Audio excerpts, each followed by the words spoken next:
आज का श्लोक है आदि शंकराचार्य जी महाराज जी का। एकांत वासो लघुभोजनादो मौनम निराशा करुणावरोधा मुनय रसो सेमन मनश्च क्षडेति चित्त अप्रसादम न जनयन्ति शीघ्र।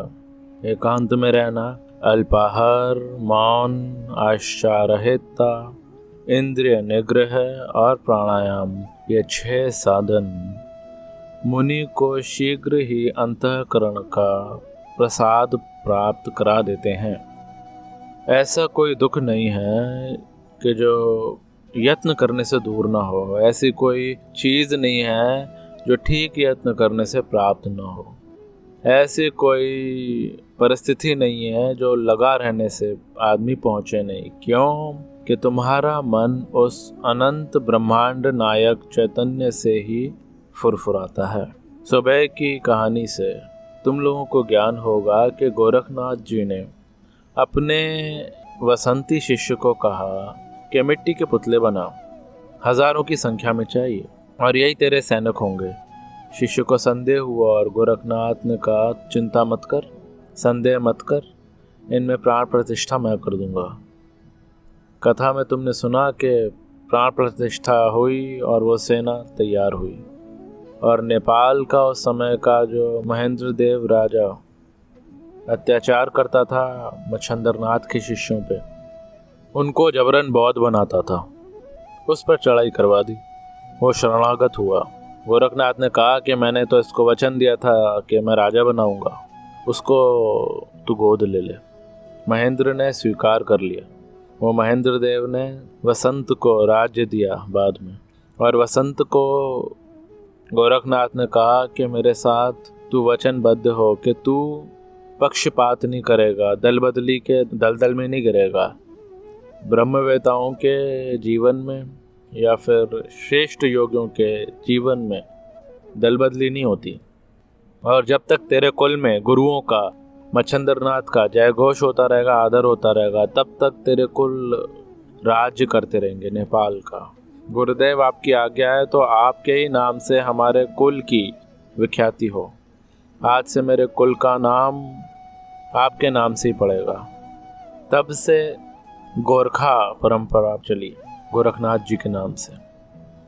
ऐसी घटना है, योग समान बल नहीं, सांख्य समान ज्ञान नहीं। मच्छंद्रनाथ के वो प्यारे गोरखनाथ जी घूमते घामते आए, जहाँ गोरखपुर है उस इलाके में आए, और वहाँ के मंदिर में, देवी के मंदिर से निकले तो देवी मूर्ति में से प्रकट होकर उनको मिलने को आई, उनका स्वागत किया। कहानी कहती है कि देवी ने कहा कि गोरखनाथ तुम मेरे पास भोजन करो। गोरखनाथ ने कहा कि देवी मेरे वश की बात नहीं, तुम्हें तो मद्य और मांस लोग अर्पण करते हैं और ये अभक्ष्य मैं भक्ष्य नहीं करता। बोले मैं स्वयं बनाऊंगी तुम्हारे जैसे योगी के लिए। स्वयं तो बनाओगी, लेकिन शर्त ये है कि भिक्षा मैं ले आऊँगा, सीधा मैं लाऊंगा और वो मेरे सामने तू बनाएगी। देवी राजी हो गई। बोले तू चूल्हा जला और जब तक मैं लेकर ना आऊँ सीधा, तब तक तुम बाँट देखो, और जब भिक्षा मिले, कब आऊँ मैं कह नहीं सकता, क्योंकि भिक्षा तो जब मिले, और भिक्षा भरा पात्र मिलेगी तब उठूँगा। देवी प्रसन्न हुई कि ठीक है, जब आप आएंगे तब तक मैं बाट देखूंगी, इंतज़ार करूंगी। गोरखनाथ पूर्व दिशा में चल पड़े और आसन जमा के तुम्बा भर दिया। वही तुम्बा भरती, लोगों ने डाला अन्न, तुम्बे में योग शक्ति की शक्ति लगा दी कि तुम्बा भरे ही नहीं, तुम्बा भरे ही नहीं। लोगों को आश्चर्य हुआ, डिब्बे के डिब्बे खाली हो गए, प्रजा डालती गई लेकिन वो भरा नहीं तुम्बा। कथा कहती है कि तुम्बा ना भरने पर लोगों को और आश्चर्य भी हुआ, गोरखनाथ के प्रति आदर भी पैदा हो गया। गोरखनाथ का मौन प्रचार चल गया। गोरखनाथ जी को योग की महिमा बतानी थी। योगियों के जीवन में कभी जब आप चमत्कार देखते हैं या कुछ देखते हैं जो पूर्ण योगी होते हैं, तो हम बड़े हैं इसलिए नहीं दिखाते, लेकिन तुम्हारे अंदर छुपी हुई ईश्वरीय अद्भुत शक्ति है, इसीलिए तुम भी उत्सुक होकर उस यात्रा पर चलो। कब तक के संसार के छोटी कीचड़ में खेलोगे, इसीलिए करते हैं। तुम ईश्वर के उस सागर में ब्रह्मानंद के सागर में जंप मारो, ब्रह्म स्वरूप में आनंद में जगो। इसीलिए योगी के जीवन में अगर कोई योगी आपको चमत्कार दिखाते हैं, कोई सच्चे योगी, तो आपको ईश्वर की तरफ, योग के तरफ भक्त अगर होते हैं तो भक्ति के तरफ, निष्काम कर्मी के अगर कोई सफलता दिखती है तो निष्काम कर्म के तरफ लोग आकर्षित हों, अपनी उन्नति करें। इसीलिए तो आपकी उन्नति के लिए प्रकृति ने ये रचना करी। गोरखनाथ जी ने तुम्बा रखा और लोग खूब आकर्षित हुए और तुम्बा भरे नहीं।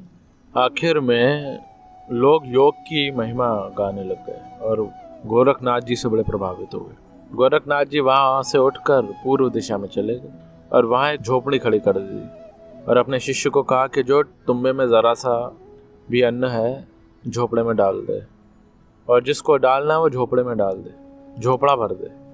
तुम्बा नहीं भर सकते तो झोपड़ी तो भर दो कम से कम।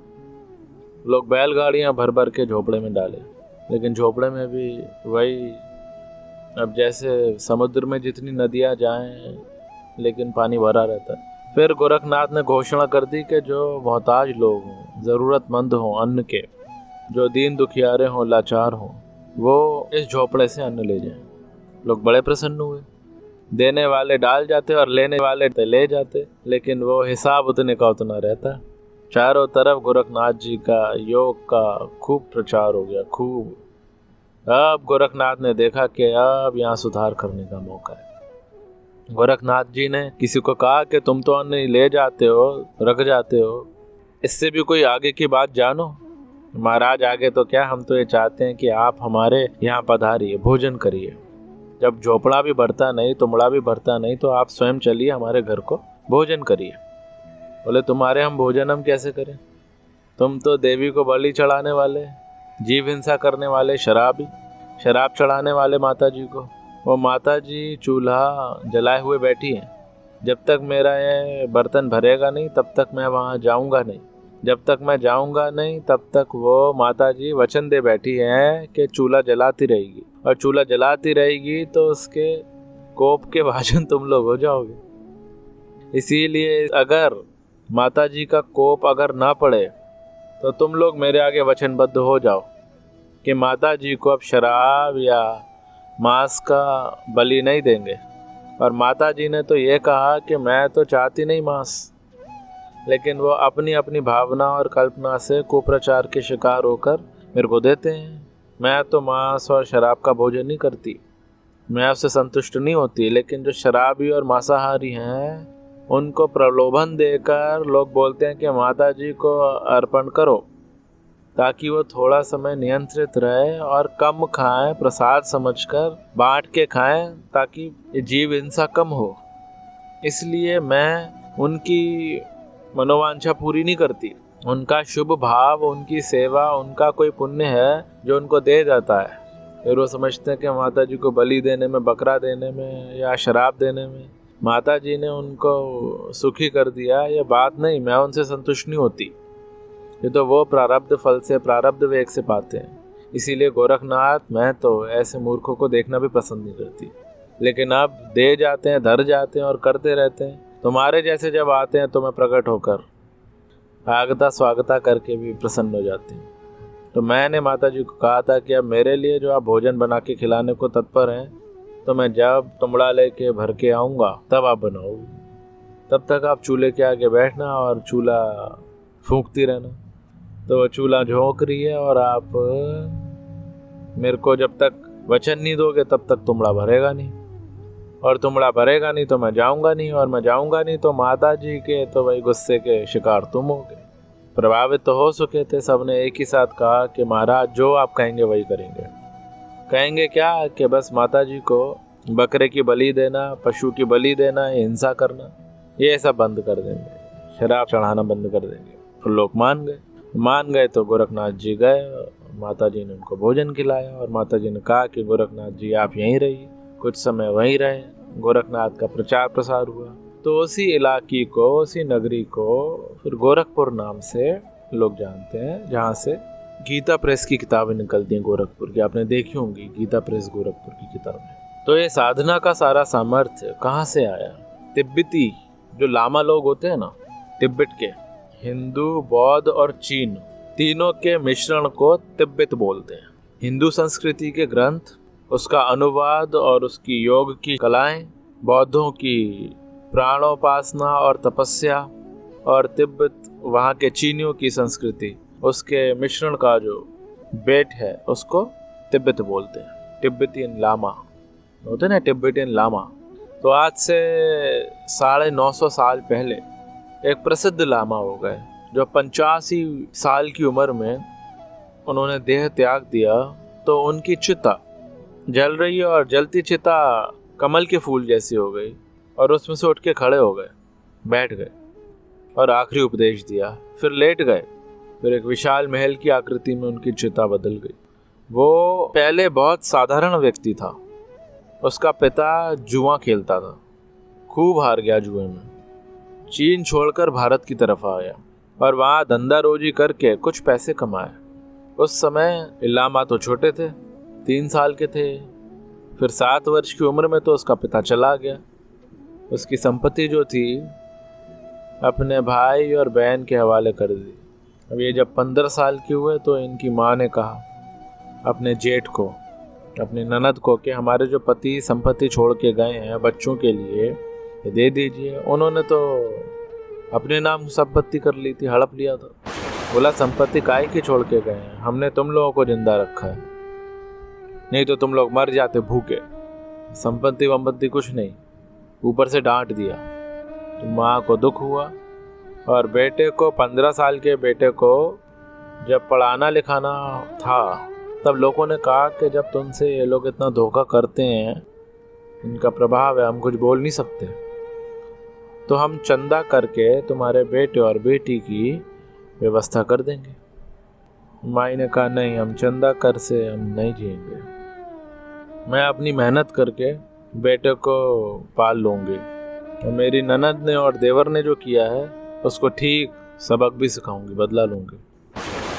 बेटे को तैयार किया, पढ़ता था। एक दिन वो खुश मिजाज का था, गाना गाता गाता आया तो उसकी माँ ने राख की मुट्ठी भरी और एक हाथ में जलती हुई लकड़ी ली। राख तो उसके मुंह पे दे मारी और जलती हुई लकड़ी दे मारी। बेशरम, तेरे काका ने इतना सताया और मेरी ननद ने इतना जुल्म किया और तू खुश होके गाना गा रहा है। अगर तू मेरा बेटा है तो उनसे बदला लेकर मैं क्या करूं, मैं क्या कर। तेरे नाना कितने प्रसिद्ध थे, तांत्रिक विद्या जाने माने वो थे, जा वो सीख के आओ। बेटा सीखने गया तो ऐसी विद्या सीख के आया उनके कुल को नाश कर दे। एकाग्रता एक सामर्थ्य है, उससे गोरखनाथ की तरह तुम अधर्म में लगे हुए लोगों को धर्म में भी लगा सकते हो और अधार्मिक को धर्म में लगा सकते हो और अनीतिवान को नीति में भी लगा सकते हो, प्रेमहीन को प्रेम के रास्ते, शुद्ध परमात्मा के रास्ते लगा सकते हो, अज्ञानी को ज्ञान के रास्ते लगा सकते हो, या फिर वैर लेने के लिए तांत्रिक विद्या एकाग्रता को खर्च करके किसी का सर्वनाश भी कर सकते हो। लेकिन है वो शक्ति है, तपेषु सर्वेषु एकाग्रता परम तपः। जैसे इलेक्ट्रिसिटी, अब लाइट को आप खतरनाक साधनों में भी यूज़ कर सकते हैं विनाश के लिए और उपसुख के साधनों में भी यूज़ कर सकते हैं। इलेक्ट्रिसिटी के द्वारा आप दूसरों की सेवा भी कर सकते हैं और इलेक्ट्रिसिटी के द्वारा आप दूसरे जीवों की हिंसा करने के लिए स्लॉटर हाउस भी बना सकते हैं। ऐसे परब्रह्म परमात्मा की सत्ता, स्फूर्ति, शक्ति, उसी में से आपका मन स्फुरित होता है। तो उस मन को बाद में तो वो लामा बड़े मशहूर हो गए। बाद में तो उन्होंने खूब दिशाएं बदली और ऊंची साधना की तरफ गए। लेकिन ये सारी शक्तियां आती हैं उसी भंडार से। वो विद्या सीखा, गुरु ने कहा बोल क्या चाहते हो। उसने कहा हमारे काका के कुल में जो लोग हों उन सब का विनाश करना चाहते हैं, वो विद्या सीखना चाहते हैं। सीखा। एक दिन गुरु ने दिखाया कि 35 आदमी तो मरे हुए हैं, 35 के तो सिर कटे हुए देखिए उसको ध्यान में, तांत्रिक विद्या। बाकी बोले 2 सिर ले आओ। बोले 2 भी कटे हुए नहीं देखना चाहता हूँ, उनको कर्म का फल भुगवाना चाहता हूँ। ऐसे आप दिखाते उससे मैं संतोष नहीं, वो मेरे देखते देखते सर्वनाश।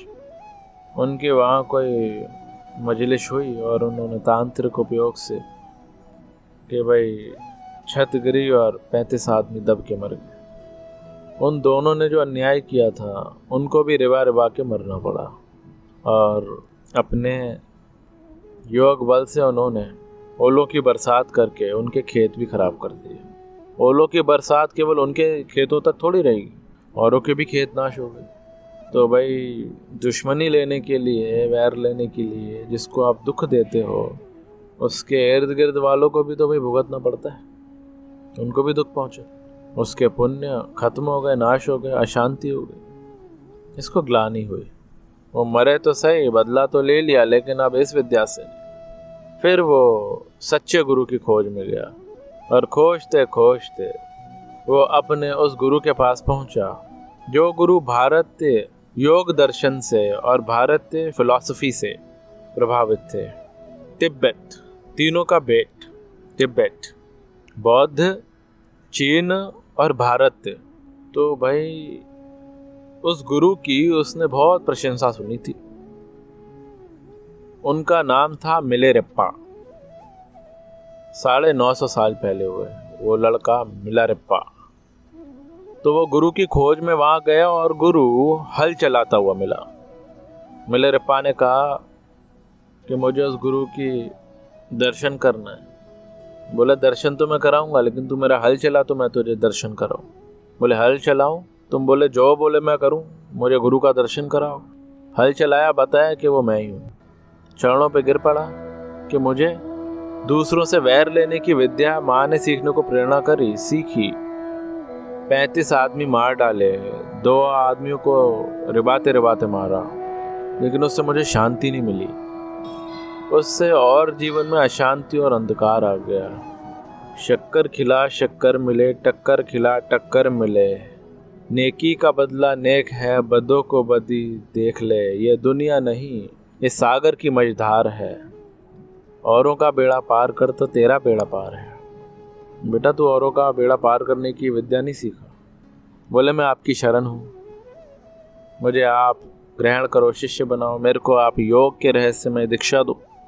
चलो रहा 2-4-6 महीने गुरु की, गुरु पत्नी की, गुरु पुत्र की, गुरु पुत्री की बहुत आदर से सेवा करी। साल भर हो गए। मिलेरप्पा ने कहा अब तो आप मुझे उपदेश दीजिए। बोले हैं, बड़ा आया, ये कोई बाजार की खेती है? 37 हत्या करके आया और बस अधिकारी बन जाएगा योग का? मेहनत कर मेहनत, सेवा कर सेवा। साल भर और की, फिर हुआ। किसी दिन गया, बड़ा आया योग का दिन, बड़ा आया योग की विद्या सीखने। ऐसे करते करते उसके 3 साल बीत गए। गुरु ने योग विद्या की दीक्षा नहीं दी, योग की कुंजियाँ नहीं बताई। कुछ टंकार विद्या होती है, कुछ ये क्रिया होती है, क्या क्या होता है। लेकिन वो ज़माना ऐसा था, 900 साल पहले ज़माना भाई परीक्षाएं लेने का था, कसौटियाँ लेने का था। अभी अगर कसौटियाँ ले तो फिर अपने को कोई मिलेगा कहाँ? अब तो होलसेल में जा रहा सामान। जय जय। दीक्षा नहीं लेते वो लोग भी कीर्तन करते करते ताल में हो जाते हैं, तो फिर उनके भी भगवान की कृपा संप्रेक्षण शक्ति बरस जाती है और फिर शक्ति जागृत होने लगती है। आश्चर्य की बात है कि उसकी कदर नहीं कर पाते, उसको संभाल नहीं पाते। एकांतवास, लघु भोजन ये नहीं ले पाते, इसीलिए पूरी यात्रा नहीं होती। अभी तो बिना मांगे मिल भी रहा है और सुविधा से मिल रहा है। अब तो मानो भगवान और संत लोग लुटा रहे हैं। योग का प्रभाव है, इसीलिए लुटा रहे हैं एकदम खुले हाथ। लेकिन लूटने वाले संभाल नहीं सकते, उसलिए आज का श्लोक मैंने रखवाया। जय जय। मैंने कहा था श्लोक, तो मैं इसकी बात पूरी कर देता हूँ। तो महाराज मिलेरप्पा ने 3-4 वर्ष तक मेहनत करी, लेकिन गुरु योग की दीक्षा देने से इनकार करे।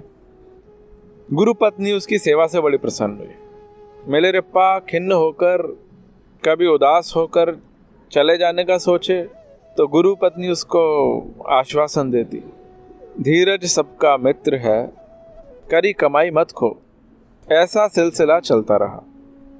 आखिर उसने विवश होकर गुरु के चरणों में सर रख दिया कि गुरुदेव अब रहा नहीं जाता। मिलेरप्पा ने गुरु को जब अनुनय विनय किया तो गुरु ने कहा, चल ऐसा कर के पर्वत पर सामने जो टेकरी है वहाँ मेरे पुत्र के लिए अष्टकोणा महल बना। इसमें किसी का मदद नहीं लेनी। अगर तू इतना कर पाया तो फिर तू योग का खजाना संभालने में भी सफल होगा। ईंट पत्थर अपने आप ढोए और पहाड़ी पर ले जाए और मकान बनाए।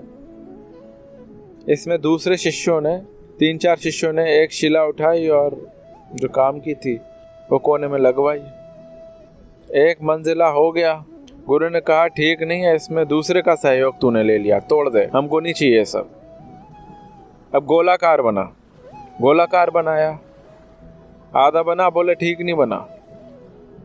पत्थर उठाते उठाते चढ़ते चढ़ते उसकी कमर टेढ़ी हो गई, पैरों में छाले पड़ गए, शरीर कृष्य हो गया। एक रात को भाग जाने का वो मन किया। गुरु पत्नी ने कहा, बेवकूफ़, भाग जाने से काम नहीं चलेगा। बोले, नहीं, मैं जाऊंगा और आप आत्महत्या कर लूँगा। कोई भी दुख का, कोई भी मुसीबत का सॉल्यूशन आत्महत्या नहीं होती। आत्महत्या करना बड़ा अपने को घाटे में डालना है। धीरज से उसका रास्ता निकाला जाता है और पुरुषार्थ और धीरज से ऐसा कोई कार्य नहीं कि कोई आदमी ना कर सके। इसलिए तेरे गुरु के नाम की मैं चिट्ठी लिख देती हूँ, तू दूसरा एक गुरु है, उसके पास चला जा और वो तुझे योग की विद्या सिखाएंगे। मिलेरप्पा ने गुरु पत्नी की बात सर पे रखी और चिट्ठी ली और भेंट पूजा ली और गया उसके पास और बोला कि मेरे को गुरुजी ने भेजा है। हालांकि गुरुजी को पता नहीं था, गुरु पत्नी का मोह था, स्नेह था। ने कहा, अच्छा उन्होंने कहा है तो मैं ज़रूर तुझे दीक्षा देता हूँ। चिट्ठी भी थी, दीक्षा दे दी और अभ्यास करवाया। अभ्यास करवाया तो सही, लेकिन परिणाम कुछ नहीं मिला।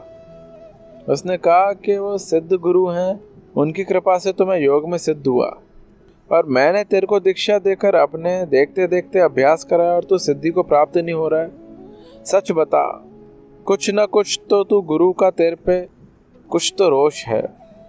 ये चिट्ठी सचमुच में गुरु ने लिखी है या और कुछ गड़बड़ है? ये भेंट तू अपनी लाया है या फिर कोई गड़बड़ की चीज़ है? सच बता।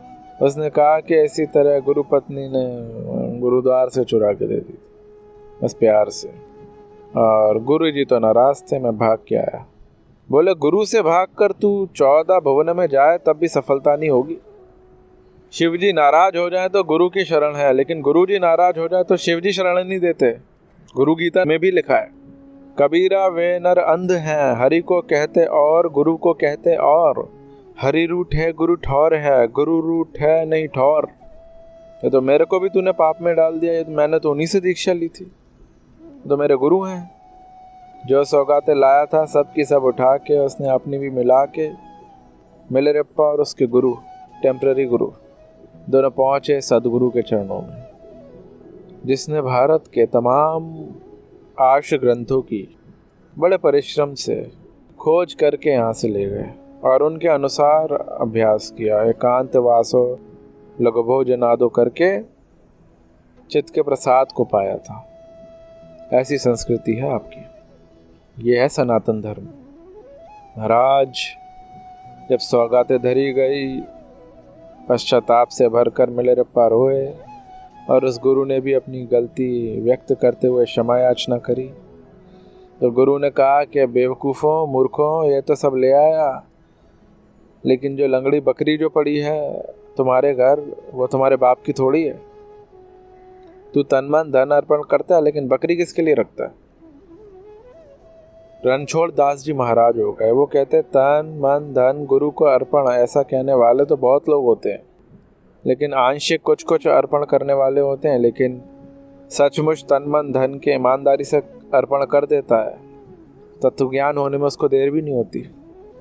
मिलेरप्पा पर गुरुजी राजी हो गए कि बेटा मैं तेरे से ये महल बनवाता और तोड़वा देता था, डांटता था, वर्षों तक तेरे साथ मैंने शत्रुता बड़ा व्यवहार किया, उसका कारण ये था कि तेरी 35 हत्याओं का जो पाप ढुले तब तो योग की दीक्षा टिके, नहीं तो ऐसे ही दे डालूं तो तू उसको बिखेर देगा।